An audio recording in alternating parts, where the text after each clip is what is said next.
When I first came back to the land, I didn't come looking for a fight. I'd already had my fill of war, of noise, of endless conflict. After 2 decades in the Army, most of it as a combat engineer, I was ready for silence, for open skies, for the creak of saddle leather and the scent of horses and dry earth. That pasture, 160 acres, passed down through 4 generations of stubborn Tennesseans, was the only place I ever felt I could breathe. My name is Daniel Brooks. I wasn't raised to be a soldier, but I became one. I wasn't raised to be a rancher either, but life has a way of pulling you back to where your blood remembers. My grandfather had built the barn with his bare hands. My father laid the fence line. And after I buried both of them, I came home to put things right. The land had been left alone for years while I was deployed. There were saplings where there shouldn't be rust on the gates, and wildlife that had made themselves a little too comfortable. But it was mine. The old stone house sat atop a gentle rise at the north end of the property, where the wind always came through the windows just right. I spent the first few months cleaning, fixing, mending, quiet work that kept my hands busy and my mind still. The neighborhood had changed while I was away. What used to be open countryside was now a web of cul-de-sacs, vinyl-sided homes, and pristine mailboxes, all aligned like parade formation. The Silver Glen HOA had taken root during the housing boom. Their development sprawled right up to the southern edge of my land. I wasn't part of it, never signed anything, never wanted to. But that didn't stop them from acting like I was. At first it was little things. A notice stuck in my mailbox about weed height compliance. A clipboard-wielding woman named Connie, who showed up to ask if I'd considered repainting my barn to match neighborhood tones. I explained politely that my barn predated her entire HOA. She didn't seem amused. Still, I kept my distance. I didn't go to their meetings, didn't argue. I just fixed fences and bred horses and tried not to let the edge in my voice show when I had to interact with them. Most of the board members were harmless retired accountants, school teachers, or weekend golfers who thought governance made them important. But there were a few, especially the president Walter Granger, who looked at my land like it was something they'd accidentally forgotten to pave. I didn't realize how far they'd go until the trucks showed up. It was a Tuesday, late spring. The grass was greening and the soil had that rich, damp smell I always associated with beginnings. I was working on the tractor when I heard it metal grating against rock, low diesel engines, and the unmistakable hiss of hydraulic lines. When I crested the hill near the southern field, I saw them 3 drill rigs fenced off with orange barriers churning dirt less than 50 yards from my property line. I walked straight down. No call. No knock on my door. No notice. There were men in hard hats and reflective vests working like they had every right to be there. I approached one and asked who authorized this. He pointed me toward a woman in a navy pantsuit standing by a black SUV, Connie clipboard and all. She looked surprised to see me. "Oh, Mr. Brooks," she said with that syrupy condescension some HOA folks master, like it's an Olympic event. "This is perfectly legal." The board approved exploratory drilling. We suspect there may be oil under this stretch. Good for property values. I stared at her, unsure if I'd heard right. "You're drilling for oil, next to a residential neighborhood." She laughed. "Well, it's not quite like the movies. It's just exploration. Besides, it's not technically on your property. And this land belongs to the association. It was acquired during the development expansion. You must have missed the notices." I hadn't missed anything. They were drilling along the ridge that was once an old cattle trail, land my father sold off long before the HOA existed, but land that sat atop a shelf of unstable limestone. I knew it like I knew my own hand.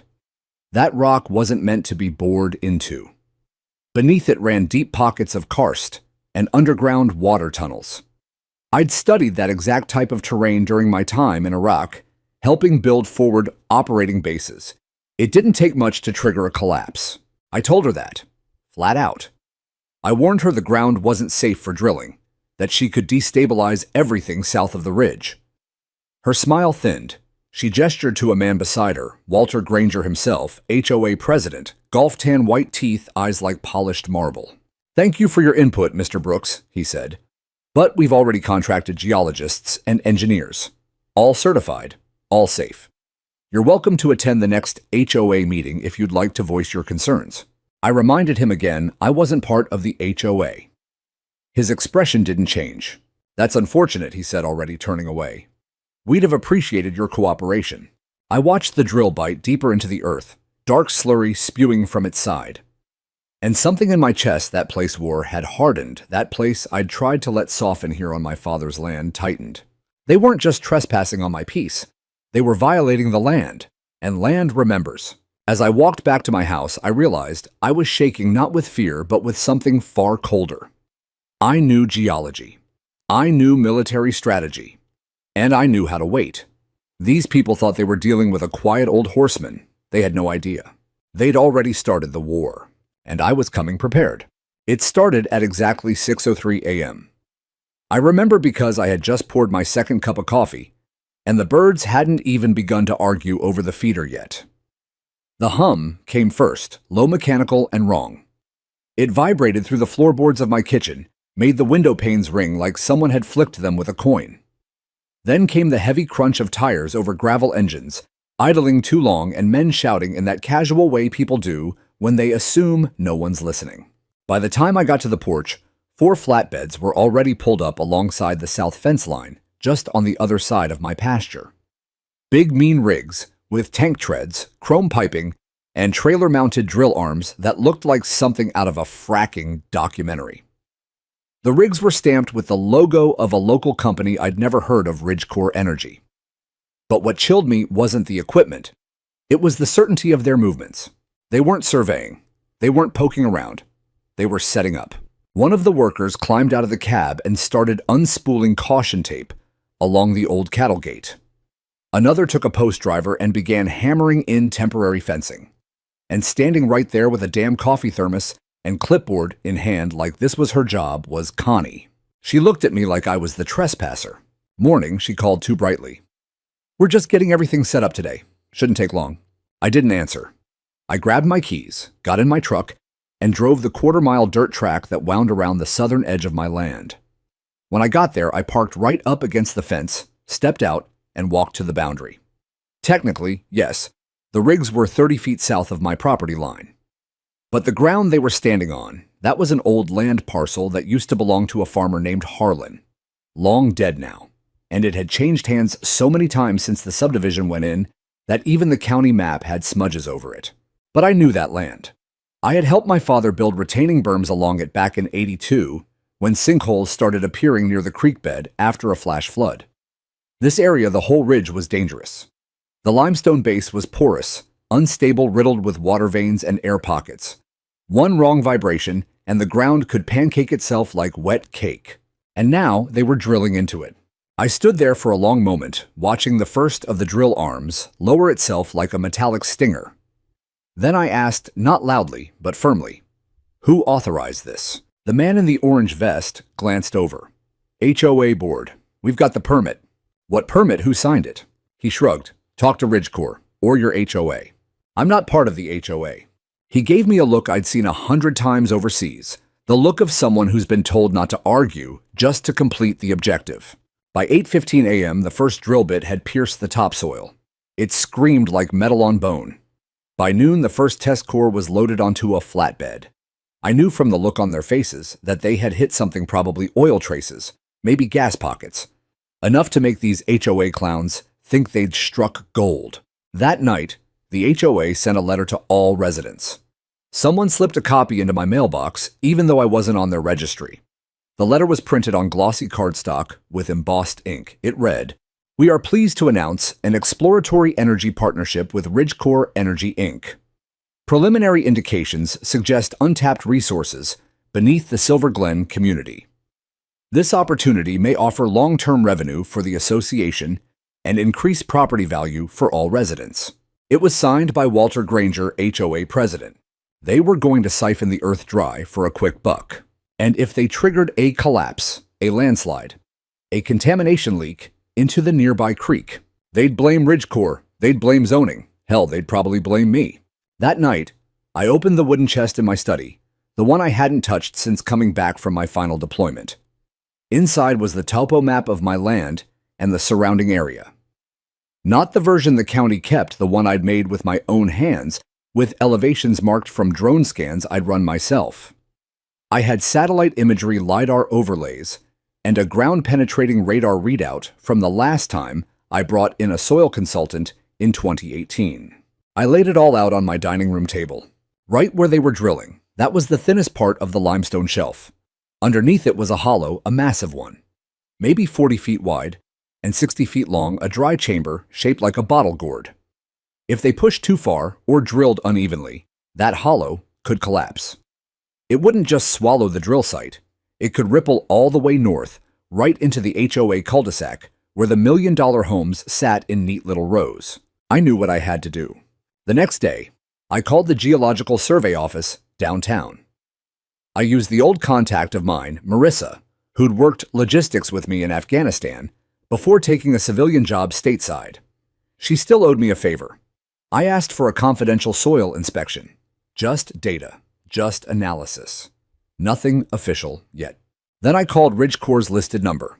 No one answered. The voicemail was full. Typical. Then I started documenting. I set up 2 wildlife cameras on the tree line facing the drill site.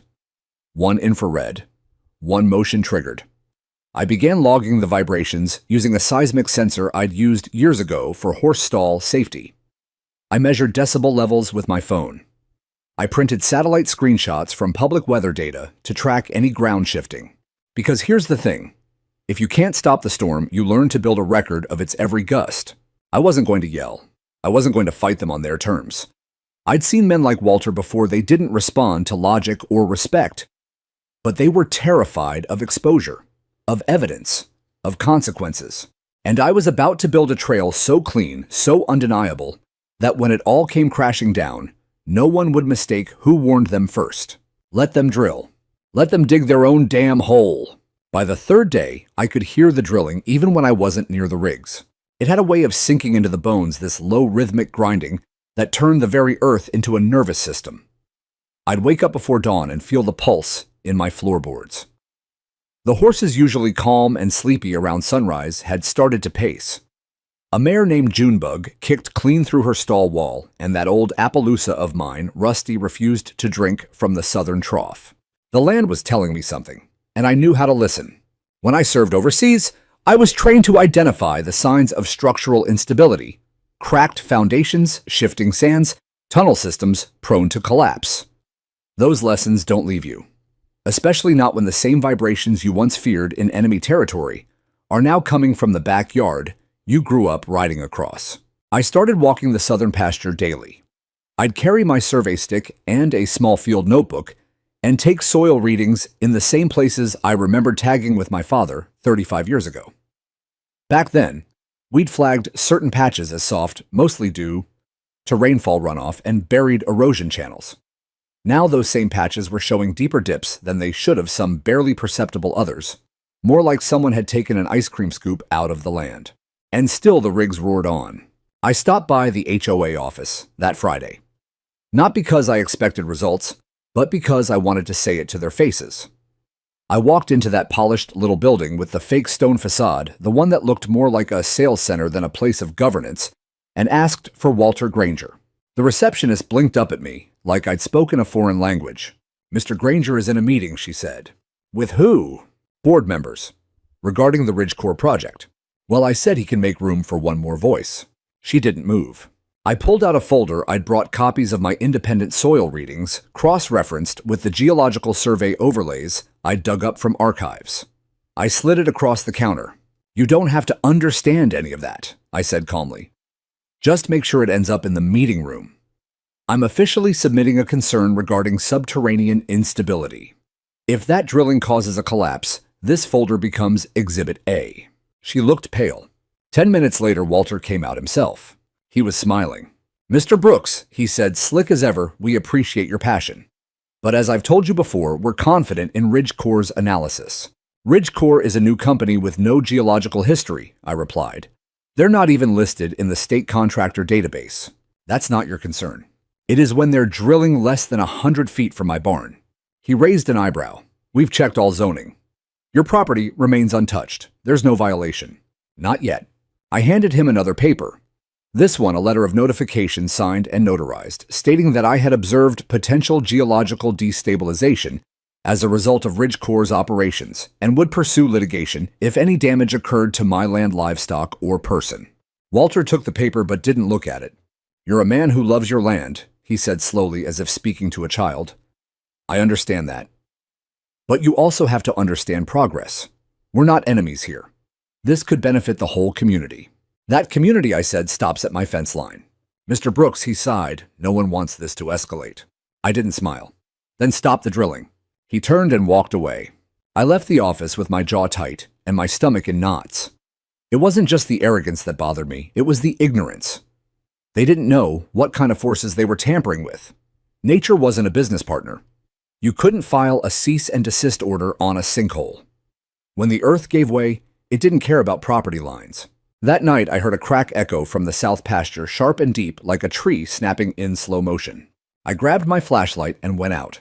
The ground near the ridge fence had split open. Not wide, maybe 3 inches, but deep.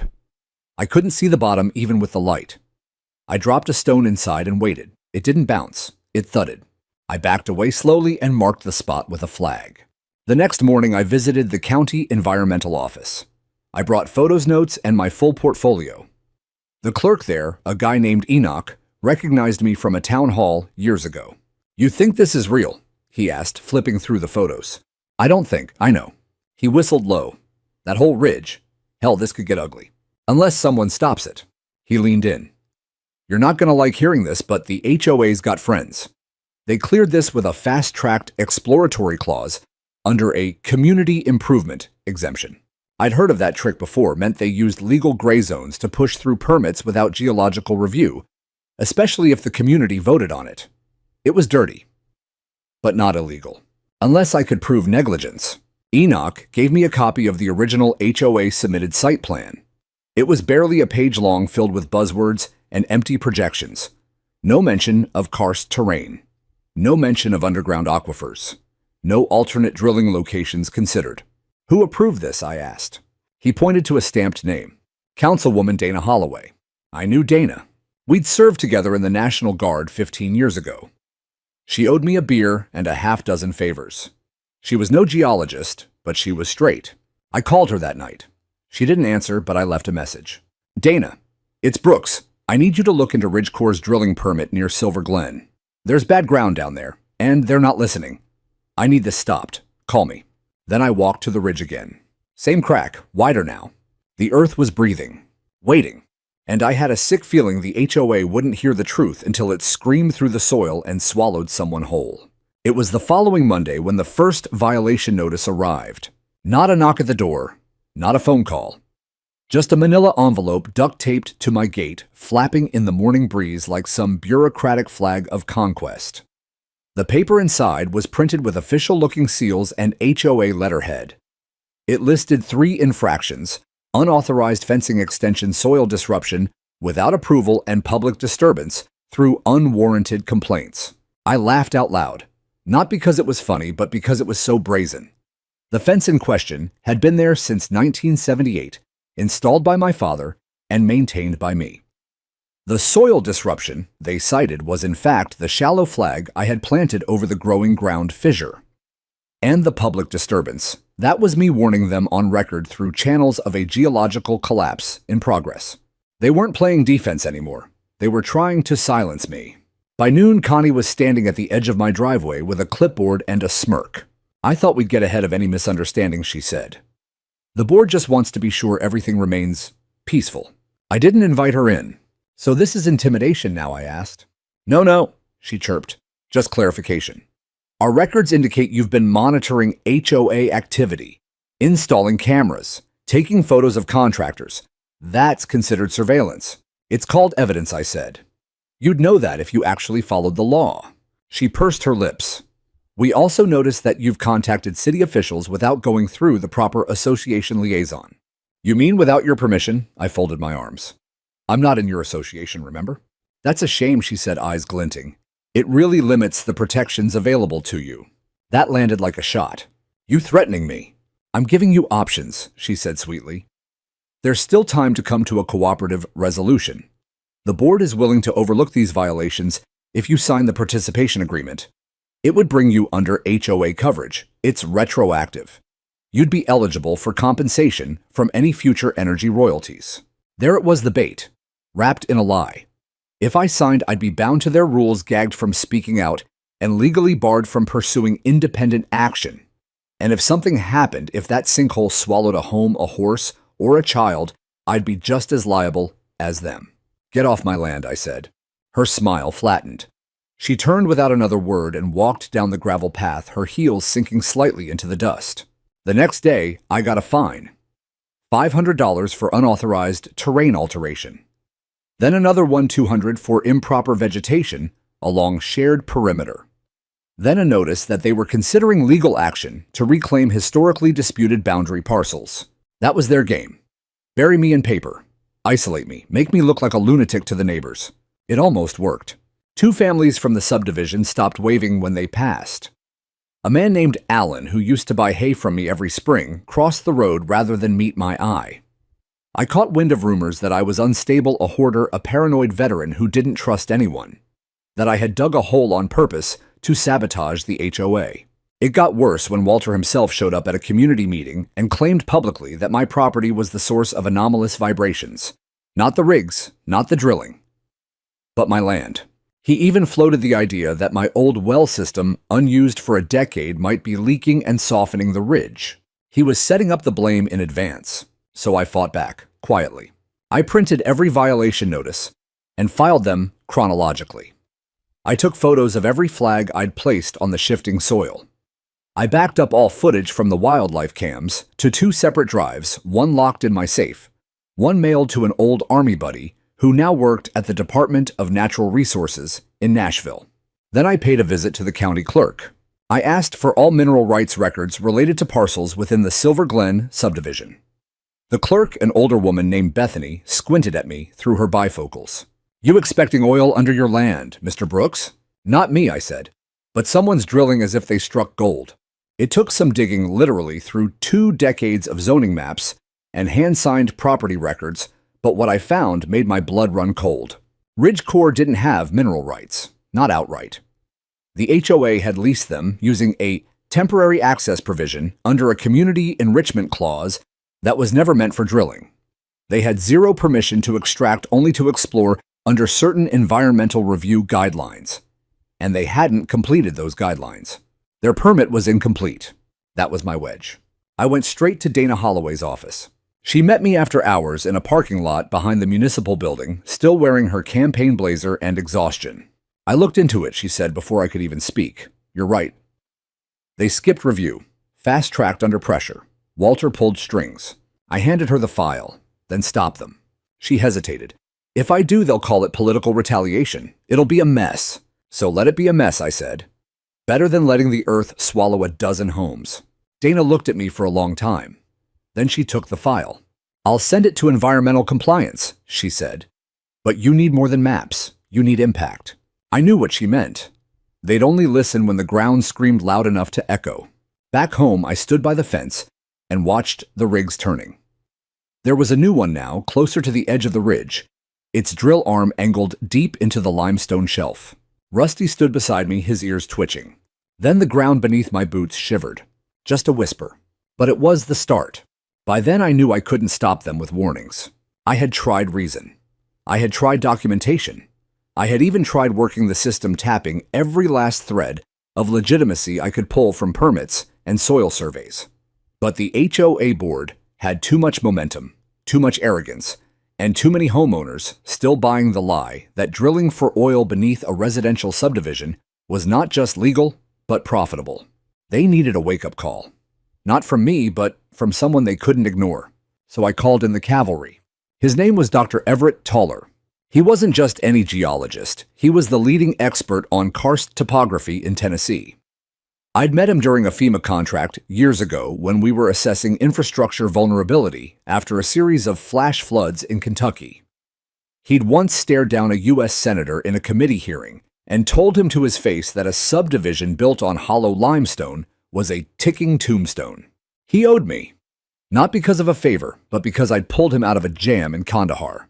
Long story. He answered on the second ring. Brooks, he grunted, still alive. Barely. I've got a situation in Silver Glen. HOA drilling without geological clearance. It's bad Everett. I'm seeing fractures, shallow subsidence, maybe worse. Sinkholes. Not yet. But I've flagged at least 3 suspect spots along the southern ridge. You free. There was a pause. Then I'll be there Friday.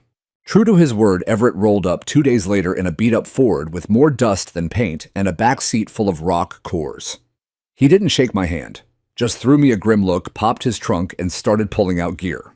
We spent the next 48 hours walking every inch of my southern fence line. We mapped stress lines. We took soil cores at measured intervals. He dropped a seismometer near the ridge and calibrated it for micro shifts. By the second night, he had stopped talking altogether, which was never a good sign. When we finally sat down over cold coffee in my barn office, he tapped the folder with one thick finger. That rig ridge cores drilled straight into a void, a big one. Probably dry now, but it used to be a water tunnel. You punch through something like that and the ceiling starts to erode from vibration. Keep drilling and the whole thing weakens until... He snapped his fingers. How far does the void stretch? At least 80 yards, he said. North-northeast. Straight toward their cul-de-sac. I exhaled. They've got million-dollar homes on that side. He looked at me. Not for long. I scanned the documents, the charts, the photos. It was all here proof that the HOA's operation wasn't just reckless, it was suicidal. If even one part of the void caved in, the collapse could spread like a zipper through the bedrock. Foundations would fall. Sewers would snap. Streets would buckle. But none of that mattered unless someone with authority made it official. That's when Everett handed me the ace. I'm submitting this to the State Geohazard Office, he said. Not just a report, a request for emergency injunction. We'll cite the incomplete permit and immediate risk to life and property. Will they move on it fast enough? He scratched his beard. They will when they see my name on it. I nodded. Good, because I think the ground's already talking. He looked up sharply. What do you mean? I showed him the footage from the wildlife cam trees swaying in still air fence posts, tilting slightly overnight. One of the survey flags now sunk 4 inches deeper than the day before. He muttered a curse and packed his laptop. Keep the horses north, he said, and stay out of the southern fields. I didn't argue. That same night, Dana Holloway called me. I saw the report, she said. It's bad. I told you. There's movement. Whispers at City Hall. Pressure from realtors to keep it quiet. Of course there is. They're going to try and suppress this, Daniel. Say it's exaggerated. That it's fear-mongering. I've got a state-certified geologist saying otherwise. Won't matter if no one hears him. I looked out over the dark fields, the silhouettes of drill rigs blinking like devil's eyes. Then we make them here, I said. I knew what came next. Not evidence. Not maps. Not even expert testimony. It had to be the story. So I called a reporter. Her name was Liz Marston, and she worked for the local investigative paper, one of the few left that still dug into real corruption, instead of running fluff about farmers markets and ribbon cuttings. I'd seen what she did to a real estate developer 2 years earlier after they buried asbestos under a playground. I figured she might be interested in an HOA burying a town. She came out the next day. Blonde ponytail hiking boots and a voice recorder clipped to her vest. She asked smart questions, walked the land with me and Everett, and recorded his entire warning speech twice. What's the angle here, she asked as we sat on my porch. You mean beyond the science? Yeah. People don't read science, Mr. Brooks. They read drama. I paused, then nodded. This isn't just geology, I said. It's arrogance. These people think they can rewrite the earth for profit, that their rules protect them. But the land doesn't care about bylaws. It remembers every cut, every scar. And one day, it cuts back. She wrote that down word for word. 2 days later, the story broke online. HOA drilling on collapse zone experts warn of sinkhole risk.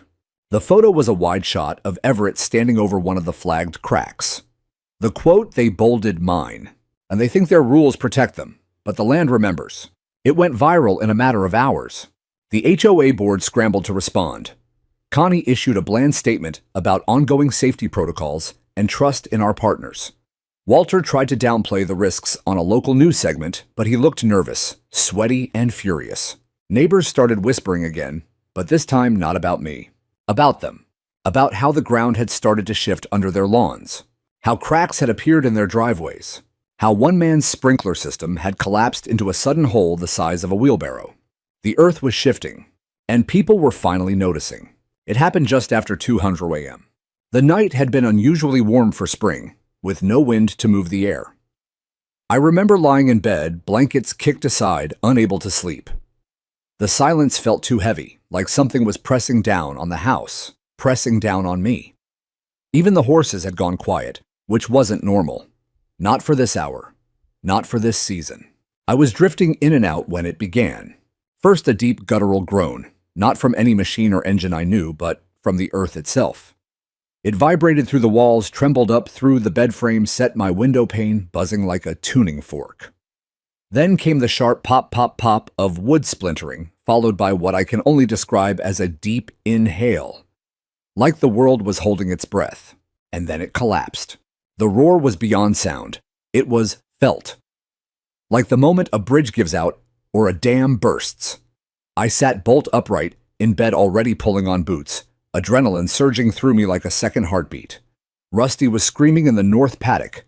I grabbed my flashlight and ran. From the top of the ridge, I could see the dust cloud before I smelled it. A massive plume of pale chalk and shattered stone rising like smoke from hell. The ground along the fence line had caved in, gone, just gone, along with everything near the second rig. One floodlight still flickered, illuminating the sheer edge of a newly formed crater. It was as wide as a swimming pool and at least 3 stories deep. By the time I reached the southern pasture, sirens were already in the distance, faint, urgent, confused. A few HOA residents had stumbled out of their backyards in pajamas and Robe's flashlights sweeping across the void. I recognized a few faces. Alan, Mrs. Parker, even Connie, her hair tied in a lopsided bun, jaw slack as she stared into the black. Walter Granger stood at the edge of the cul-de-sac, in nothing but a t-shirt and gym shorts, barefoot, his eyes locked on the smoldering pit that had once been his backyard. And then he screamed. Not in pain, not in fear, in rage. "This is your fault," he shouted, turning toward me, as if conjuring an enemy would give him back the ground beneath his feet. "You sabotaged us. You caused this." I didn't respond. I didn't have to. Because just behind me, Everett stepped out of his truck with a clipboard in one hand and a GoPro still recording in the other. "I warned you," Everett said, calm as a surgeon. "You drilled into a karst void. You ignored our findings, and now nature's taking her payment." Walter lunged forward, but one of the firefighters blocked his path.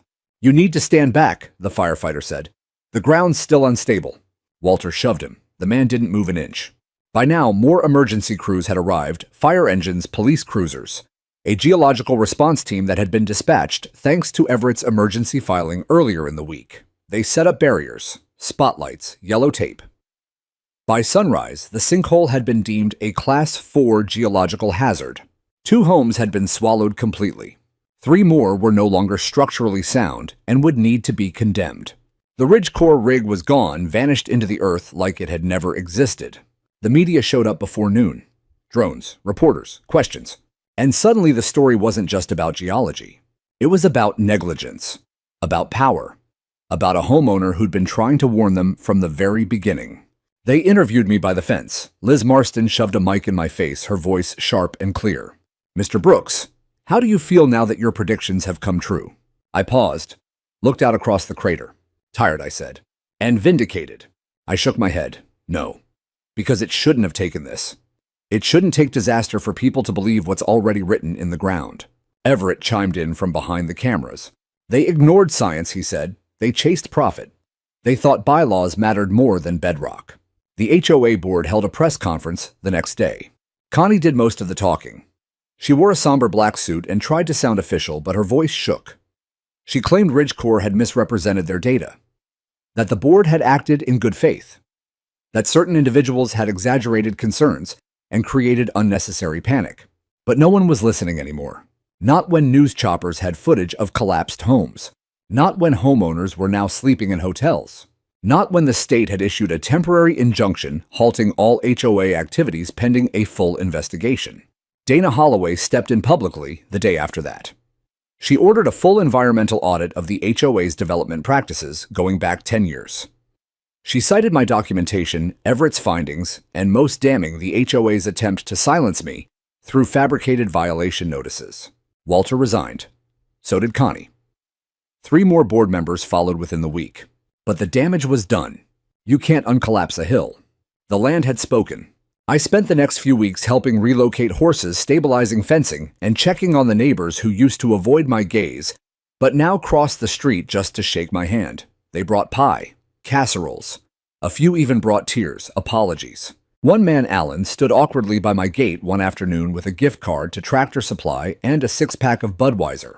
I should have listened, he said. I'm sorry. I nodded. We didn't need to say more. The land was still recovering, so was I. But one thing was clear, the HOA's power had cracked with the earth. And whatever came next, it wouldn't be built on the same lies. The dust hadn't even settled before they turned on me. 3 days after the sinkhole swallowed the rigs and half of Silver Glen Court, I received a letter from the HOA's legal representative, delivered by courier no less. A thick envelope with a gold-embossed letterhead that looked more suited to wedding invitations than lawsuits. I opened it on the porch with calloused hands and no expectations. Inside was a cease and desist. They were accusing me of defamation, of willfully spreading misinformation designed to sabotage association operations, of intentionally interfering with contractual obligations, of creating geological conditions conducive to subsidence through unauthorized excavation and soil disruption.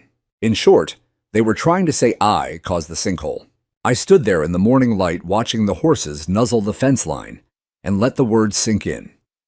Then I laughed. One short, bitter bark of disbelief, because of course they would. It didn't matter that Everett Toller had filed his report with the state. It didn't matter that the footage from my trail cams had captured the rigs pounding into the limestone for weeks. It didn't even matter that the sinkhole had swallowed their own equipment and homes. They were losing everything: power, prestige, money, and someone had to be the villain. It was going to be me. Later that afternoon, I got a call from Dana. They filed a formal complaint, she said, naming you as a contributing party to the collapse. I let silence stretch long over the line before answering. What's the angle? They're playing public opinion, she said, trying to confuse the narrative. Make it about a disgruntled landowner who interfered with progress. They're saying your documentation was incomplete, biased, and that your warning caused delays that forced Ridgecore to take emergency shortcuts. Jesus, she sighed. I've seen this before. They're muddying the water, throwing smoke so no one knows where the fire started. I have everything on record, I said. I know, but you'll still need to fight it. So I did. I hired an attorney. Not one of the big downtown suits, but a sharp, no-nonsense litigator named Marianne Ellis, who'd cut her teeth on land disputes in the Smoky Mountains. Her grandfather had been a miner. She didn't flinch when I showed her the footage or Everett's charts. She looked through the cease and desist, then snorted. This is desperation, she said. They're hoping you'll panic and withdraw everything, but you won't. No, I said, I won't.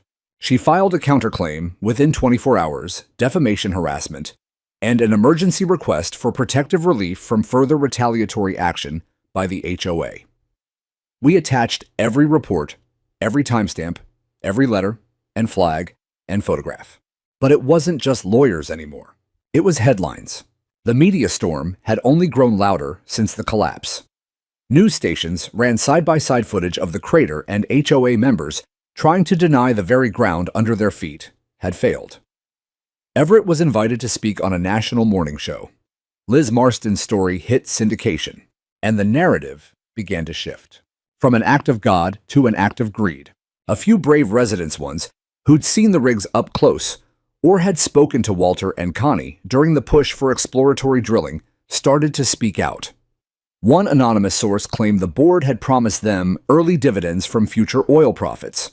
Another leaked emails where Walter referred to me as a paranoid vet who needs to be neutralized. Liz published those too. Suddenly, the HOA's lawsuit against me looked more like a cover-up than a claim. But they weren't done. At the next HOA emergency meeting, now chaired by a temporary board, they passed a motion to request eminent domain reassessment on a thin strip of my southern pasture. They argued it had become community-relevant land due to its central proximity to the disaster site and ongoing investigation. They wanted my land, still, even after everything. But this time I had backup. Everett returned and held a press conference on my property line. With the collapsed ridge behind us and every local channel watching, He held up a high-res cross-section of the karst chamber. "This is what happens when ego outruns geology," he said.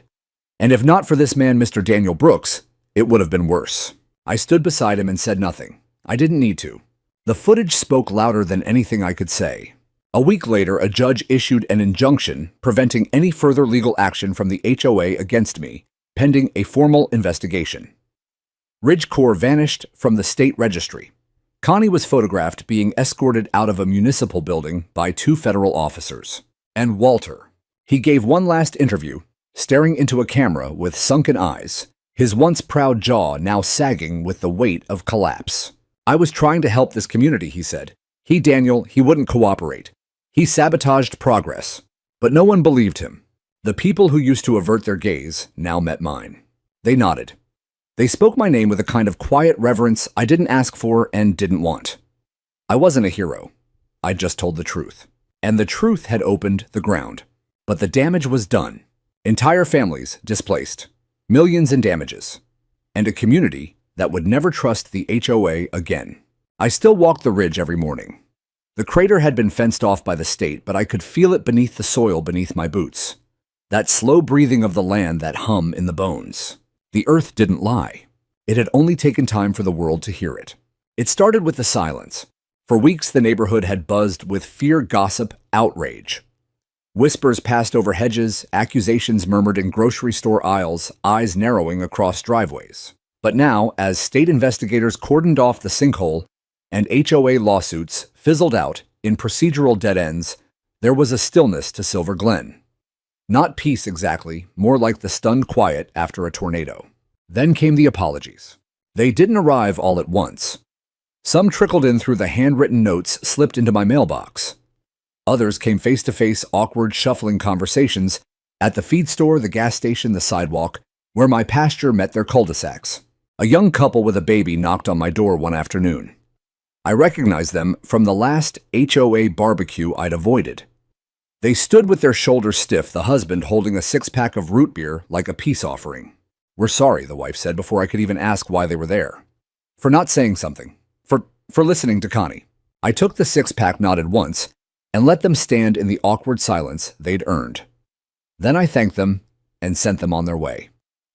I didn't need their guilt. But the gesture, it meant something. Because little by little, the neighborhood began to shift.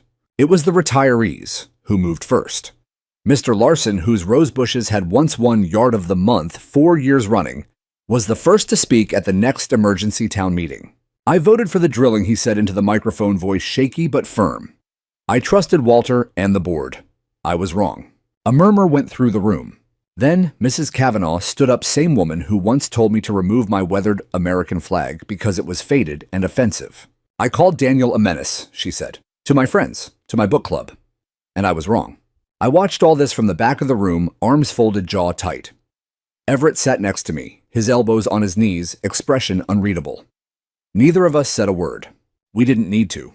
The community was finally saying it for us. The newly appointed interim board, most of them volunteers, dragged reluctantly into service after the scandal declared a moratorium on all HOA development projects. They opened the books. For the first time in HOA history, they released the full financial records to the public. What they found sickened even the most loyal residents. HOA funds had been used to pay for private dinners with Ridgecore executives. Thousands spent on consultation retreats at resorts just outside Nashville. Legal fees paid out to firms that specialized in silencing whistleblowers, not protecting residents. The new board issued a public statement. They denounced the actions of their predecessors. They called for reform, transparency, a vote to dissolve the existing HOA charter and draft a new one from scratch. And in that moment, the people of Silver Glen finally stopped asking if they had been lied to and started asking why they believed the lies in the first place. It was the beginning of a kind of collective awakening. A local podcast picked up the story, then a regional one. The headline they used still makes me laugh. "The man who warned the sinkhole and the HOA that ignored him." It wasn't fame exactly, but it brought people out. A group of teenagers from the local high school asked if they could do a short documentary for a civics project. I let them film interviews by the fence, even gave them copies of my maps and footage. They titled the video, "Truth Beneath Our Feet." It won state competition and got shared by a local news anchor on Twitter. And then something I never expected happened. A woman from the other side of the county, someone I'd never met, reached out to ask if she could visit the land. Her son was autistic. He loved horses, but couldn't attend regular riding lessons due to sensory issues and cost. She had read about the Pasture, the collapse, the aftermath. She asked very gently if I might be willing to let her son meet one of the horses. I said yes, and that's how it started. The following week, I built a small shaded enclosure near the north paddock. Nothing fancy, just some hay bales, a bench, and a wide gate that opened slowly, quietly. Rusty, my old Appaloosa, took to the boy instantly. No training needed. He just walked over, lowered his head, and let the kid rest his palm right on his nose. Word spread. A few more families asked. Parents of children with sensory disorders. Veterans with PTSD. One widow who just wanted to stand quietly near something living. The Pasture, once a place of conflict, became a sanctuary. I didn't advertise, didn't charge. I just opened the gate on weekends and let the land do what it had always done, best: offer peace. Neighbors began volunteering. Someone donated paint for the old barn. Another offered to install solar-powered fans in the shaded enclosure. A teenage girl from down the street began brushing the horses after school. Even Alan showed up one Saturday with lumber and a hammer. "Thought maybe we could add a little walkway," he mumbled. I nodded and handed him a tape measure. The crater still remained fenced and marked now with a small plaque installed by the county. It read, "On this site, a collapse revealed more than broken ground. It revealed the cost of silence." People visited, not just locals, curious passersby, environmental students, even a couple who had once served on the original HOA board. They stood beside me staring into the pit and said nothing. I didn't ask them to. The truth had already been spoken. By the ground, by the community, by the silence that followed. And that silence finally felt like healing. The courthouse smelled like old paper and fear. I hadn't been in a courtroom since testifying in a military hearing over a collapsed bridge in Fallujah. And yet this felt worse. Maybe because this time it wasn't about war or strategy or some abstract government agency. This time it was personal. It was about my land, my name, my truth. The lawsuit against me hadn't died after the Sinkhole. The old board's last gasp was to drag me into civil court, hoping to salvage their reputations by framing me as the cause of it all. They claimed my soil disruption, my defamation, my public agitation led to the collapse. That I had interfered with an approved and lawful development. But with Connie and Walter both disgraced and Ridgecore officially dissolved, the case was hollow. Still it was filed. Still it had a docket. And so I showed up with my lawyer, Marianne Ellis, and a 3-inch binder of evidence under my arm. They had a team of lawyers. 3 of them suited and stiff, trying their best to look confident, while their case bled credibility on every page. The courtroom wasn't packed, but it wasn't empty either. A few neighbors. A local news crew. Everett sat behind me, arms crossed, and Dana Holloway stood quietly near the back, watching like a sentinel. The judge was a sharp woman with tired eyes and little tolerance for theatrics. "Let's get to it," she said. The HOA lawyers went first. They painted a picture of me as a recluse, uncooperative, antagonistic. They even read my quotes from the newspaper aloud, as if saying the land doesn't care about bylaws was some kind of incitement to geological violence. They tried to argue that my soil flagging caused panic, that my trail cameras were surveillance, that I had incited public unrest, and therefore bore some responsibility for the hysteria and by extension the damage. Marianne didn't smile. She didn't interrupt. She just waited. And when it was our turn, she moved with surgical precision. First, she introduced the timeline, the documented arrival of the Ridgecore rigs before any of my public warnings. Then she laid out Everett's findings with copies submitted to the State Geohazard Office before the collapse. She followed it with the HOA's internal emails leaked by a whistleblower proving they knew about the geological risks and chose to proceed anyway. Then came the photos, the video, the sinkhole reports, the headlines, the eyewitness statements from neighbors who admitted under oath that the HOA had silenced concerns and spread lies about me. Finally, Marianne asked Everett to testify. He did not disappoint. He explained karst erosion in terms even the judge could nod along with. He described the void beneath the ridge, the dangers of unregulated drilling, the vibration patterns that weaken the limestone shelf. And then he said the line that ended the case. If Mr. Brooks hadn't spoken up, if he hadn't flagged that soil, documented the shifts, alerted the public, this wouldn't have stopped at 2 houses. We could have lost lives. The judge called a recess. When she returned, she didn't even hesitate. This court finds no merit in the plaintiff's claims. The evidence submitted not only exonerates Mr. Brooks, but raises serious concerns about the conduct of the former HOA board. The case is dismissed, with prejudice. That last part mattered. They couldn't refile. Marianne leaned toward me and whispered, "It's over." But it wasn't, not yet. Because as we walked out of the courtroom past reporters and cameras and neighbors, I saw something I hadn't expected. Respect. People nodded at me, clapped my shoulder. A teenage boy shook my hand like I was some war hero he'd seen in a documentary. Everett clapped once, just once, and smiled that crooked smile that meant everything without saying a word. Outside, I looked up at the sky. It was the same gray-blue as the day I'd first seen the rigs breach the ridge. But it felt lighter now, like something had shifted. A week later, the new HOA board held a community gathering, not a meeting, but a real gathering. No clipboards, no fines, no microphones, just neighbors, folding chairs, and a grill someone brought down from their deck. They asked me to speak. I almost said no. I wasn't the speech-giving type. I was the kind of man who let the silence speak for him.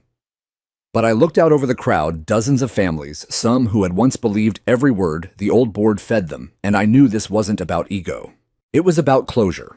I stood under a bare oak tree with a cup of lemonade in my hand and said, I didn't want this fight. I came back here to be quiet, to heal. But when the land started warning me, I listened. Not because I'm brave, not because I'm right, because that's what this place raised me to do, to take care of what's mine. And now that we've all seen what happens when we don't, I think it's time we start taking care of it together. There was a long pause. Then someone started clapping, and others joined. Not like a standing ovation, not loud, but honest. Afterwards, a little girl who couldn't have been older than 8 ran up and hugged my leg. Her mother caught up laughing and apologizing, but I just smiled. It's okay, I said. I think we all needed that. I walked home through the pasture with the sun sinking behind the hill. The crater was still there, still roped off, still raw. But the rest of the land, it was green again. Alive. Rusty met me at the gate, snorted once, then nudged my chest like he always did. It was over. And for the first time in a long time, I let myself believe it. That summer, the pasture bloomed like it hadn't in years. It wasn't anything I did nothing but water and patience, but I swear it was like the land itself had exhaled. Wildflowers came back first, creeping along the fence line, in splashes of blue and yellow. Then came the birds, more of them than I remembered their songs, filling the air like some kind of soft-spoken forgiveness. The sinkhole, though fenced and signed and officially surveyed, never truly felt threatening to me after the trial. I still walked the ridge every morning, pausing by the edge, like one might visit an old scar. It wasn't beautiful. The crater still gaped like a warning ringed by crumbled earth and faint tire tracks from the rigs that once defied it. But it was honest, and it was done. In the months that followed, I kept the sanctuary open on weekends. I didn't advertise. I didn't charge. It just happened slowly, naturally, like the grass underfoot. The boy with autism came back. So did his mother. They brought a picnic one day and sat under the elm near the paddock while Rusty stood motionless beside them, blinking into the breeze. Then came a mother of twins, one of whom used a wheelchair. Then a veteran I'd never met, but whose story was carved into the tightness of his shoulders. A woman in remission from breast cancer. A retired nurse who just wanted to be near animals again. They didn't talk much. That was fine by me. The land spoke enough. People called it healing. I didn't argue. All I knew was that something had cracked open, not just in the ground, but in the neighborhood, in the town, in the air between people who had once seen one another as strangers or threats or opponents. That crack had let something painful through, yes, but also something real. The new HOA board, now fully elected by a community that had learned the price of apathy, shifted their focus to transparency. They held open meetings, listened more than they talked, They even came to visit me one afternoon, not with papers, not with demands, but with coffee and an apology. "We've added a land stewardship clause to the new charter," one of them said. "It was inspired by you and by what this land went through." I didn't say much, just nodded. I wasn't after their praise. I was after peace, and finally, I had it. The city too had changed. Dana Holloway pushed for and won state funding for geological risk mapping in suburban developments. Her office used Everett's data to draft a bill requiring full karst surveys before any future residential construction permits could be approved. It passed. It was named the Brooks-Toller Act. I didn't ask for that either. The plaque came by mail. I hung it in the barn behind Rusty's stall where the sunlight hit it for 5 minutes every morning. I thought about my father a lot during those days. About how he taught me to listen to the land, to trust what it was trying to say before anyone else could hear it. He'd be gone nearly 20 years now, but I felt him more than ever. In the soil, in the wind, in the quiet pride of a fence rebuilt not just to keep things in, but to keep lies out. There was a woman I met through all this. Karen, not a HOA. Karen, thank God, but a soft-spoken local environmentalist who volunteered to help me create a more structured sanctuary space. She brought books on sensory-friendly pathways, grant applications for shaded benches, and a calm that settled around me like moss. We didn't rush things, we just existed. One morning, as we were walking the trail between the paddocks, she stopped near the sinkhole's edge. "You ever think about filling it in?" she asked. I shook my head. "It's part of the story now." She smiled. "It's kind of beautiful, in its own way." And I looked at it differently for the first time. Not as a wound, but as an opening. Later that year, on the anniversary of the collapse, a group of neighbors organized a candlelight walk to the fence line. They brought lanterns, notes, small tokens. One girl played violin near the edge. No one spoke much, but we didn't need to. The sinkhole didn't just mark the ground, it marked change. Real change. The kind that takes more than shouting or lawsuits or angry meetings. The kind that takes loss. And then choice. I stood there that night surrounded by flickering light, and I didn't think about the HOA anymore. Or the lawsuits, or the collapse. I thought about the boy who fed Rusty an apple with a trembling hand. About the mother who cried just because someone gave her space to sit. About the neighbors who used to cross the street now crossing the pasture instead. This land had nearly been taken from me. But I had fought for it not with fists, not with bullets, but with truth. With patience. With a stubbornness my father would have been proud of. And now it was giving back. Not in money, not in headlines. In peace. The wind stirred that night soft and dry, bending the candles just enough to make their light dance. Someone sang a lullaby off-key. And in the distance, Rusty whinnied once, like a benediction. I didn't say anything. I just stood there, hand on the fence, and listened. Because that's what started all this. That's what saved us. I listened. And finally, they did too.